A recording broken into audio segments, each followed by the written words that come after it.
Hello guys, మన మూవీలో అందరికీ డిసెంబర్ అనేది ఎంత పెద్ద ఇంపార్టెంటో మనందరూ తెలుసు.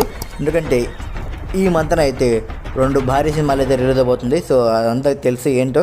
మెయిన్గా 21, 22 అనేది చాలా ఇంపార్టెంట్ డేస్ మన మూవీ లవర్స్ అందరికీ. ఎందుకంటే 21 డంకీ అండ్ అలాగే 22న సలార్ మూవీ అయితే రిలీజ్ అవబోతుంది. సో ఇది మాత్రం అందరికీ తెలుసు. 100కి 100% ఈ అందరికీ తెలుసు. కానీ దీంతో పాటు ఇంకొక మూవీ అయితే రిలీజ్కి రెడీగా ఉంది. చాలా పెద్ద సినిమా అది కూడా. అదేంటంటే Aquaman and the lost kingdom movie అయితే రిలీజ్కి రెడీ అవుతుంది. అయిపోయింది కూడా. ఇది కూడా డిసెంబర్ 21 అయితే పాన్ ఇండియా వైడ్గా ఈ మూవీ కూడా రిలీజ్ అవుతుంది.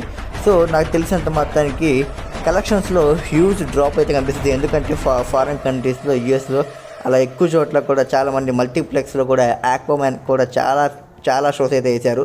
సలార్కి డంకీకి షోస్ అయితే ఆటోమేటిక్గా తగ్గిపోయినాయి. సో అండ్ అలాగే కలెక్షన్లో కూడా హ్యూజ్ డ్రాప్ అయితే ఉంటుంది. సో చూద్దాం మరి ఏమైద్దో. సో ఇలాంటి